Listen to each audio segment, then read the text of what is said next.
Je crois que la majorité des joueurs ne comprend pas réellement. Ils avancent dans cette compète qui n'en est pas vraiment une.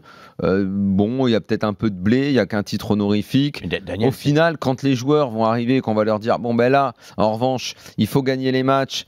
Parce que c'est pour ça que Mancini, par exemple, de l'Italie, disait mais nous on s'en fout si on doit descendre. Enfin, il disait pas exactement ça, mais en sous-entendu, on s'en fout si on descend en Ligue B, parce que le vainqueur de la grande Ligue B là, il sera qualifié. Il a sa chance d'aller à l'Euro aussi. Donc limite, ça peut même être une stratégie de descendre. Ah bah si tu descends en Ligue D.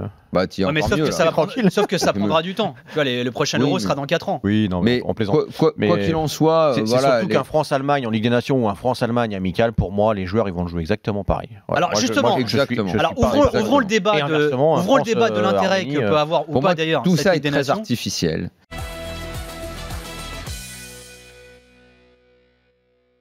Je suis pas persuadé que le trophée de la Ligue des Nations, alors à moins que ça prenne une ampleur phénoménale dans les années à venir, je suis pas persuadé que ce soit une priorité pour les joueurs, notamment des nations comme la France, la Belgique, l'Italie, etc., etc. Pour les autres petits, c'est différent. Mais toi qui as été joueur, toujours inventer des trucs, mais au fond. Et c'est un peu comme dans le tennis aujourd'hui où tu as ce grand débat d'ailleurs ouvert qui est même plus un débat maintenant, par Gérard Piquet là, qui va créer une autre Coupe Davis, qui va être confronté à la World Cup. Ouais, il y a une telle ouverture sur de nouvelles compétitions. Au final, tu vas faire quoi? Tu vas te recentrer. Les joueurs vont faire plein de matchs, mais ils vont se recentrer sur l'histoire. Et l'histoire, c'est quoi? Les tournois du Grand Chelem. Et dans le foot, c'est pareil. Tu peux toujours aller créer une Ligue des Nations, une Coupe des Confédérations, tout ce genre d'artifice. Au final, voilà. Au final, le joueur. Mais Coupe de la Ligue, ça te qualifie pour l'Europe. Il y a quand même un enjeu là au bout. Oui, disons qu'on a amélioré l'artifice. T'as raison là-dessus. Mais au final, le joueur, ce qu'il veut, c'est aller à l'Euro, aller à la Coupe du Monde pour ce qui est de quand il a le maillot de l'équipe nationale, et quand il est en club, le championnat en 1, la Coupe d'Europe, et puis les Coupes nationales pour les équipes qui n'ont pas gagné depuis longtemps. Enfin, bref, voilà. Et dans l'ordre, toujours Coupe de France, Coupe de la Ligue, c'est devenu un intérêt surtout financier, comme tu dis. Il y a le côté on va en Coupe d'Europe. Le plus sincère, surtout, parce que très peu de gens sont capables d'abord d'exprimer ce sentiment, parce que c'est un sentiment qui apparemment, et en tout cas, n'est pas beau. C'est-à-dire le passage où il dit j'avais envie qu'il se qualifie, mais peut-être pas au fond de moi qu'il gagne, c'est-à-dire qu'il gagne sans moi. C'est-à-dire, quelque part, avouer l'égoïsme, qui n'est pas un sentiment généralement qu'on met en avant. Non, bien sûr que non. Il y a énormément de sincérité.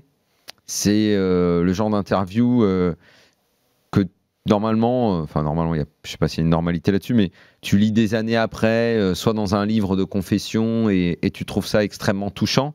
Lui, avec très peu de recul sur les événements, il arrive à être touchant, à être absolument sincère, en ne se souciant pas trop finalement de ce qu'on va penser. Je trouve que c'est assez fort ce qu'il dit. Il est vraiment très honnête. Et c'est un sentiment que pas tous, mais que beaucoup ont dû rencontrer dans le foot. Exactement. Oui, je pense qu'il faut être buteur. Pour le coup, ce serait malhonnête de dire que c'est un sentiment que c'est de l'égoïsme et que c'est que malsain chez certaines personnes. Non, tout le monde l'a à un moment donné, tout le monde l'a eu. Voilà, et que c'est pas simplement dans le foot, mais dans la vie en général. Déjà.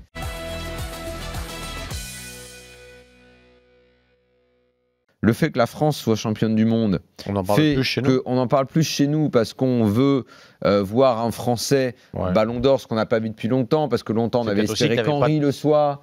On a espéré, et j'aurais pensé moi qu'en 2013 Ribéry le méritait, mais on était encore dans ce Ronaldo Messi.